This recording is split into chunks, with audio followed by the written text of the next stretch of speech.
Kotaro Lives Alone is one of those kinds of anime that I wouldn't want anyone to know I watch. Not because I'm embarrassed, but because I'd probably be featured on the next To Catch a Predator episode. Hello, Kotaro! We're off to play in my room! Unhand me, you fiend! Unhand me! Hello, this is That Guy Dom, and if you like anime breakdowns or narrations, don't forget to hit those buttons below. And if you have any ideas for anime or movies, definitely suggest them to me in the comments below. I mean, seriously, look at my backlog here. This isn't the video history of someone who knows how to pick material. Help me! Watching Kotaro Lives Alone definitely took me out of my anime comfort zone. Story friendships are heartwarming and inspirational. Then, there's this intro. Yeah, that's night and day compared to the toxic filth that's on my normal watch list. After having watched an entire season of this anime, I still have some nagging questions. Like, why are there so many different styles for drawing eyes here? They're cute, but you have more variety here for eyes than in a bag of Skittles. My eyes. But all isn't sunshine and rainbows here with Kotaro, as we'll find themes of child neglect in this anime. It explores the adverse effects of it and how children will react to this neglect in their daily lives. Please forgive the intrusion, good sir. My name is Kotaro Sato, and I just moved in next door. The plot of Kotaro Lives Alone follows a 4-year-old kindergartner named Kotaro, who in fact lives alone. Well, I guess the title just spoiled the entire anime. Anyway, let's dive into the story of Kotaro and find out why he lives alone. And we'll do this by starting off with totally not Kotaro. This is Karino, and Karino is my soul animal. Speaking of which, haven't bathed in a while. Nah, I'm fine. 'Cause it's winter. He lives a simple bachelor's life, alone, in his apartment. He draws manga for a living, but lately, he hasn't been terribly motivated, and understandably, this has affected his work performance. Then one day, all of a sudden, a small child moves in next door. Hang on. Does this apartment even allow tenants with young kids? I have no young kids living with me. And Karino is left to wonder, how does a 4-year-old manage to not only live alone without parents, but also manage to pay for an apartment living all on his own? I think all of us would be wondering the same thing here, right? Well, not me, however.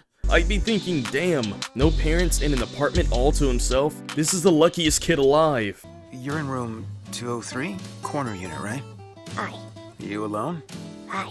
One of the first things you can tell about Kotaro is that he speaks very oddly, like he's a knight or some sort of medieval warrior. I mean, he even carries a toy sword around with him.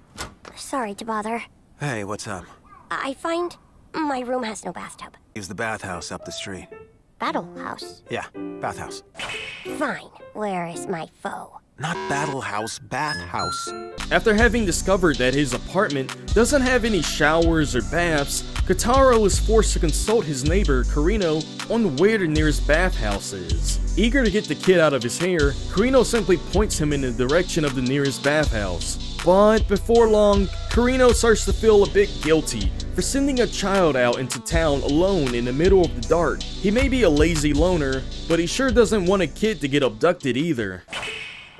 You decided to join me in battle. And this sparks the beginning of their strained relationship with one another, as Kotaro doesn't want adults treating him like a child, and inversely, Karino doesn't like having to watch over a kid. I mean, who would after witnessing this? Time to go.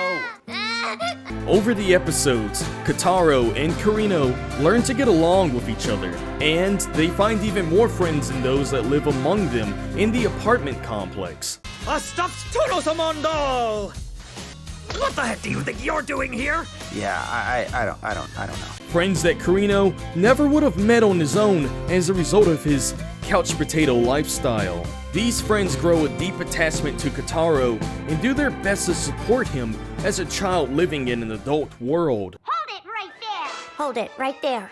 I challenge you to fight me in battle! This is terrible. I can't believe this is what he wanted to borrow my TV for. Naturally, they discover a number of out-of-place things about Kotaro and his situation. The boy is obsessed with the TV character Tono-Saman and is likely the inspiration for all of his feudal lord speech and mannerisms, which is normal enough for a child his age, but Kotaro acts like anything other than a child his own age. He rarely smiles, his maturity is unnaturally like that of an adult, and Kotaro has an obsessive desire to help others, even at his own expense. Now your folks will feel that way too. Kotaro? Where are your parents? These are the signs of a boy that not only has been deprived of a happy childhood, but by Kotaro's own admission, he's been deprived for so long that he had to consume tissues to survive. And despite his unexplained financial situation, old habits seem to die hard. These gloves are the only thing my mother left behind. She wore them anytime she had to give me a bath or feed me. You see, Kotaro's mom felt so appalled to the idea of touching Kotaro that she had to wear gloves whenever she interacted with him. Gloves that Kotaro holds dear to this very day. I want him out here right this second! He's my son! And his father confused hugs and kisses with slaps and punches so often that Kotaro modeled his entire life around a strong and capable TV character, so that he himself could become strong and capable. This is the entire purpose of the anime, breaking down why Kotaro acts the way he does, and inevitably, why he lives alone. It brings these issues to light through Kotaro's interaction with the large cast of supporting characters like Kurino and the other neighbors. A job well done. I've never seen him smile before. Or Kotaro's teacher and fellow students. With each episode, Kotaro comes closer and closer to regaining the childhood that he deserved from the beginning, and it's thanks to the continued efforts of those around him. Kotaro looks so sad. Shin? That's my boy.